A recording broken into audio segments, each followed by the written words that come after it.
It's a sad day for Christianity. This is kind of hard for me to go through this.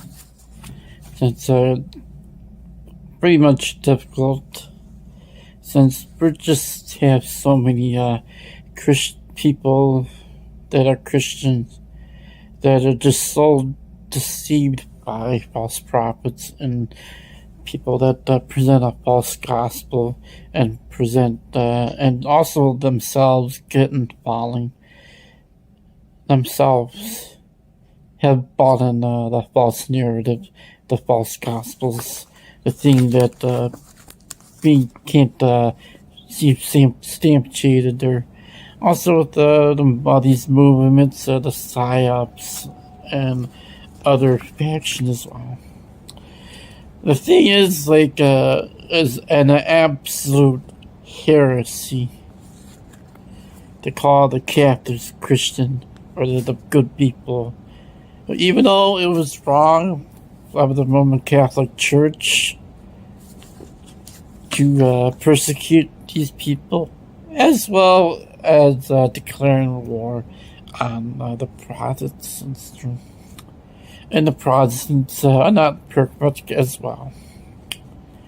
But since all these factions pretty much hate each other, and it cannot, these organizations and religions cannot be classified as Christian as well.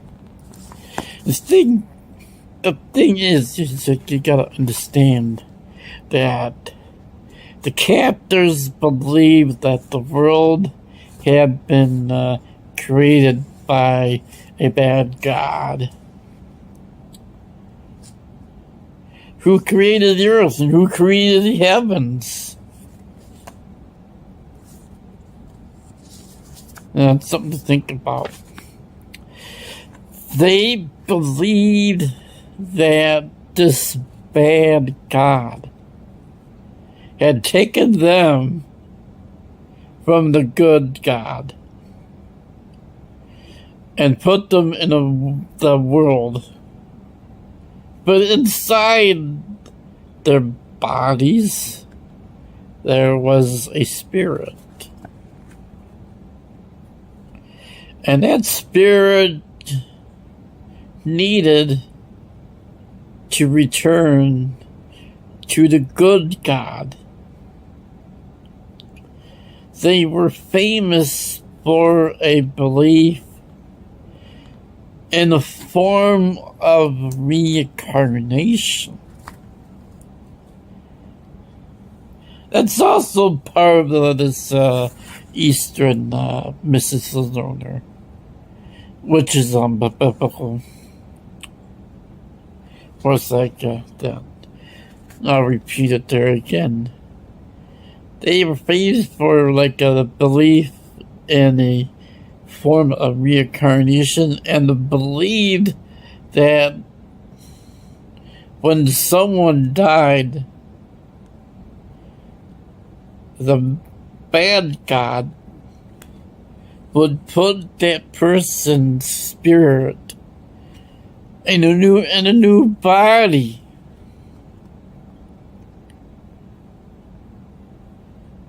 They believed the cycle of coming back to life could be escaped by a ritual cleansing. They were opposed to the doctrine of sin. Women were prominent in the faith. They were pacifists. They didn't eat anything that was made from other animals, including meat and the cow's milk. And the only exception to this was fish.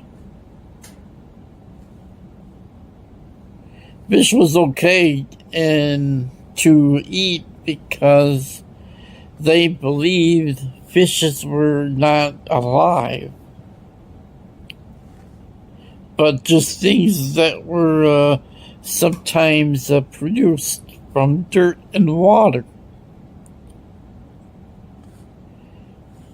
They preached tolerance of other faiths. They rejected the usual Christian rules of marriage and only believed in the New Testament.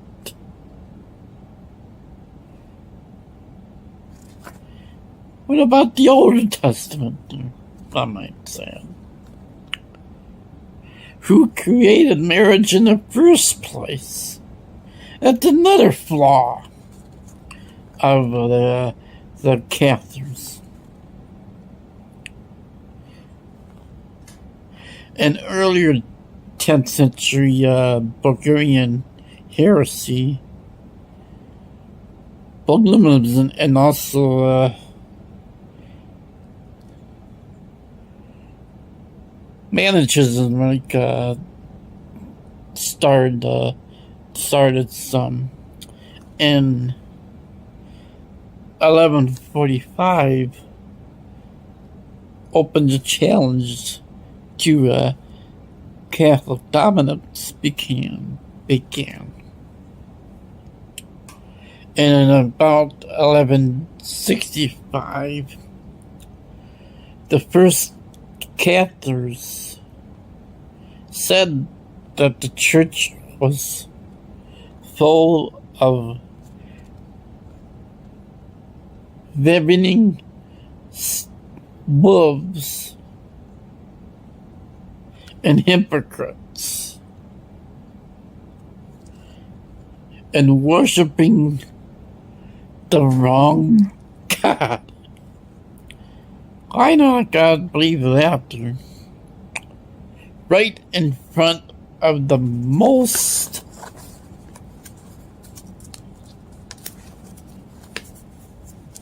really, oh, this is gonna floor you. Right in front of the most powerful Catholics in 1166, the Council of Oxford in England wiped out English Catholics. They were also suppressed in northern France in 1167. Catholic bishops met to discuss organizing a counter-church in the south of France.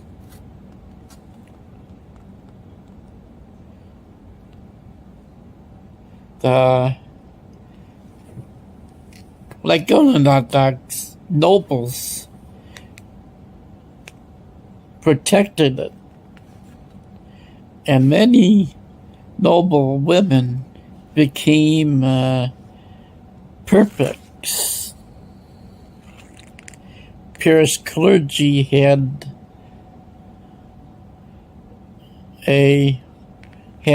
low morale or competence. The Catholic Church was against Catholicism, seeing it as a heresy.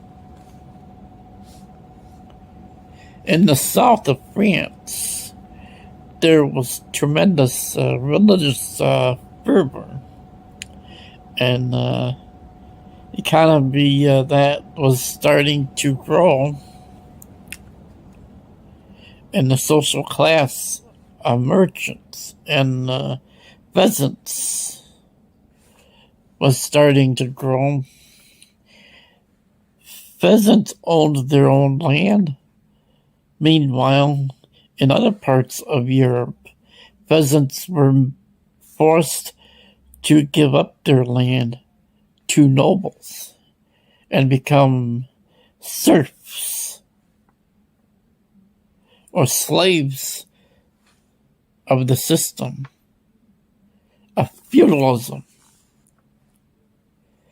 There was also strong central absolute monarchy that did not exist in the south of France. The burghers and the bankers had more power in this looser system. R.I. Moore is a historian who believes that it was a desire to crush this system and take over the land and religious difference to cause problems. Troubadours who combined some of the traditions and bards of the Celts. And the Jews were both part of the multicultural society of the south of France, and their influence were not appreciated by the local and the Roman church figures. The 12th century Roman Catholic monks were founding their monasteries outside the towns, drawing the best people there. The Cathars had little competition and Cathar perfects, and the so-called good men or the good women lived restrained lives and spread their faiths in towns where the Catholics in general did not have their best people. Also, the Cathars preached that the only these good leaders had to follow the regiment of their whole lives. Lay people could repent only in their deathbeds, and many 20th century Christian sects have similar beliefs.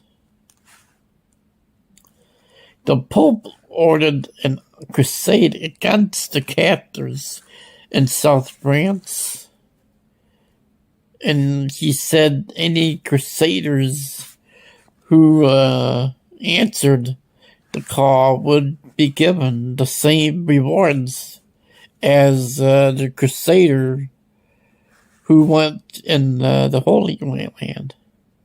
And this was an absolution of all sin.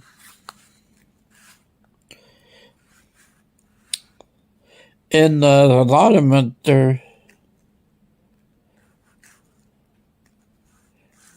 on the 22nd of July, 1209,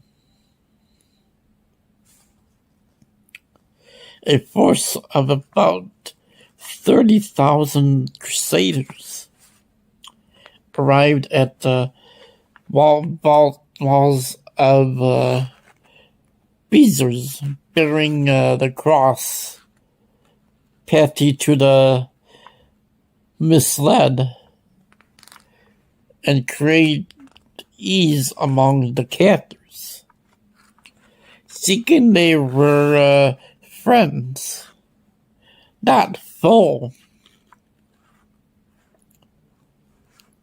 and demanded that about 200 captors that be surrendered.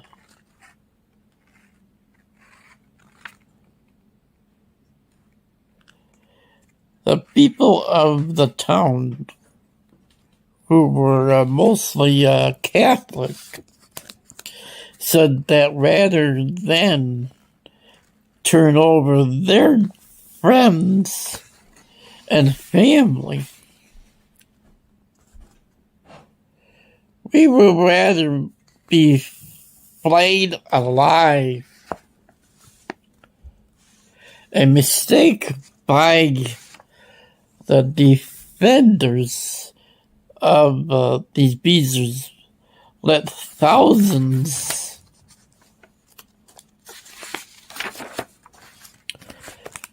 of attackers in. Arnold Armory made the famous quote, "Kill them all. God knows his own," on being asked how to tell who were the captors during the assault. Everyone in the town was killed, some while taking refuge in the church.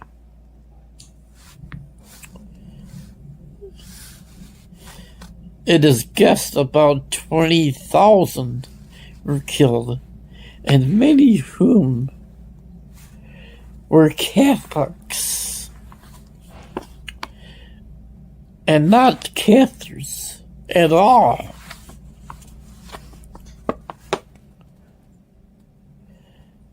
Almost entirely, over 40 or so years, the Crusaders wanted to go home, but were ordered by the Pope to continue until the whole south of France was controlled and all the captors were dead. And in 1210,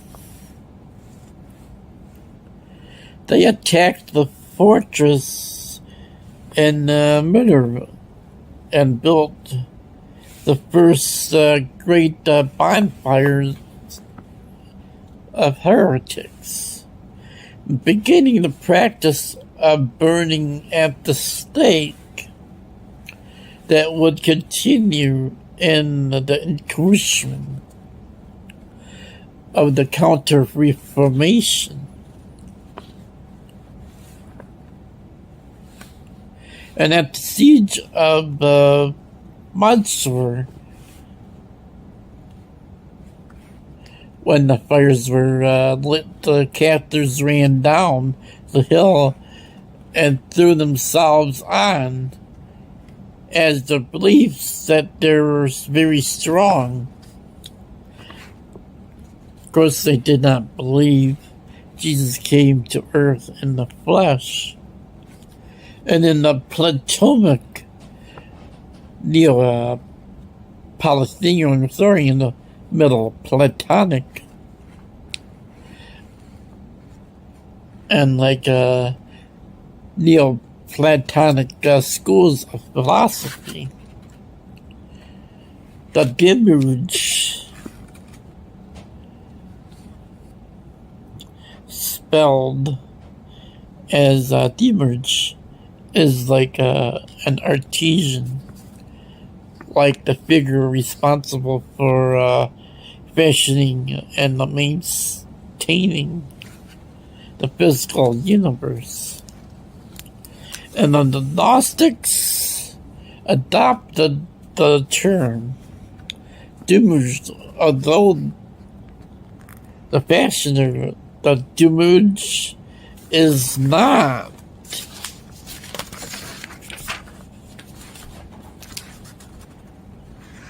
necessarily the same as the creator figure in the monotheistic sense, because the Demuge itself and the material from which the Demuge fashions is a fashion of the universe are both considered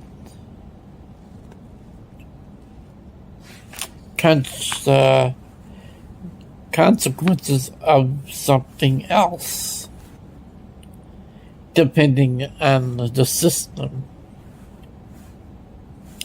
And they can be considered either uncreated and eternal, or the product of some other entity. And the word Demuge is an English word derived from Demurger, a Latinized form of the Greek or Demusic, and it was originally a common noun meaning craftsman or artisan. And eventually creator. And it's the philosophical usage and the proper noun derived from Plato's Timaeus, written in 360 BC, where the Demuge is presented as the creator of the universe. The Demuge is also described as a creator in the Platonic and the Middle Platonic there. Ages are from 310 BC to 90 BC, or 90 BC to 300 AD, as there. And then term, like with philosophical traditions and various branches of the Neo-Platonic school, 3rd century onwards. The Demuge is the fashioner of the real and perceptible world after the model of the ideas, but in the most Neoplatonic systems, and is still not itself the one. And then arch dualist ideology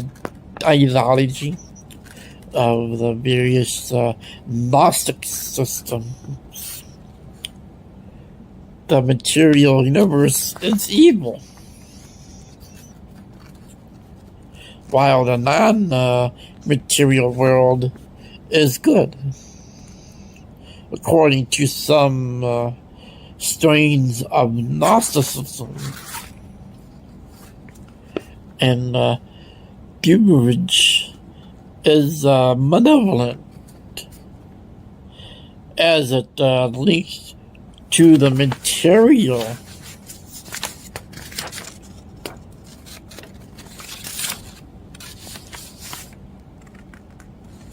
Now, the thing is, you gotta understand, these people aren't Christians. The Roman Catholics aren't Christian. The Gnostics are not Christians. And like I just followed is like a person, sage wanderer, and I'm 100% certain that he's a wolf in sheep's clothing by the stuff and the false gospel that he presents you with. I mean, you always like came up with this thing that Jesus Christ was an Indian, or was a Buddhist monk, and that is like also pretty much a lot of conjecture. So it's like there's so many variations that Jesus was in England after like there, or Jesus was in France, or so many other parts of the world. And like a story that of that stature cannot be sustained. Got off onto a bunny trail, and that's really easy to do when you're trying to tackle something so complicated. But Matthew, Mark, and Luke were probably 3 renditions by whatever writers of a pre-existing story. Now, there's historical, archaeological facts that harken back to documents that were circulating before the canonization of the Bible that were called the sayings of Jesus. A book like this can be found under the care of the Tibetans, and later on I will get to that. And it was written, I believe, by Jesus while he was in Tibet, and it is almost exactly the sayings of Jesus. If you went into the Gospels, pulled out all of the Gospels, took out all of the black letters and only left the red letters, and of the red letters you took only the parables and the lessons and the sermons.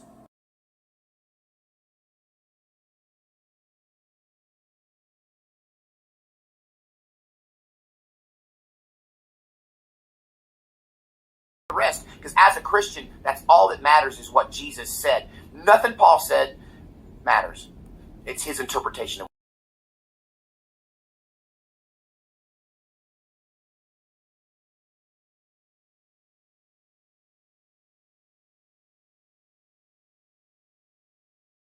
Christians don't take up offense against their brethren. Christians don't judge other people.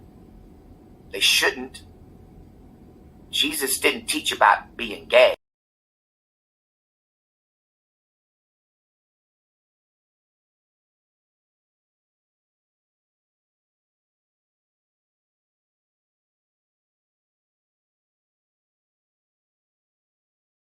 My favorite topics: John Titor. Don't.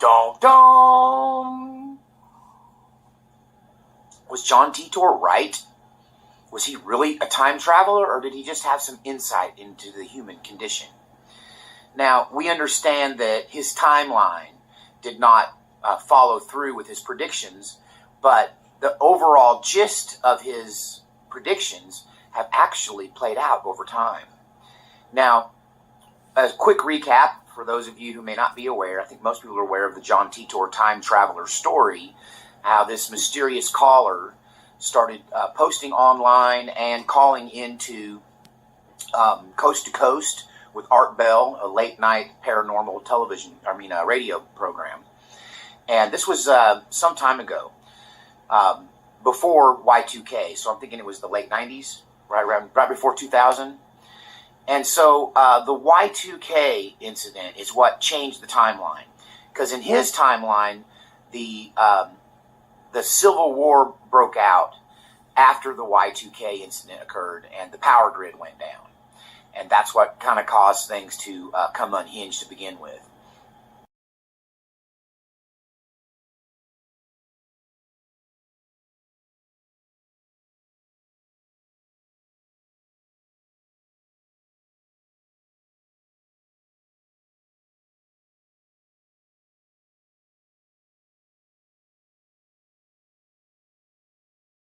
Other. Jesus taught spiritual power. Jesus healed the leper, even on the Sabbath. Jesus was a lawbreaker. Jesus broke the 10 Commandments. He did it over and over and over again. And you people who can't wrap your brain around that either can't read or you're so blinded by your own programming that you can't accept the truth. That Jesus picked food and ate it and broke the Sabbath. That Jesus healed people on the Sabbath. And Jesus told you the truth when he said the Sabbath was actually a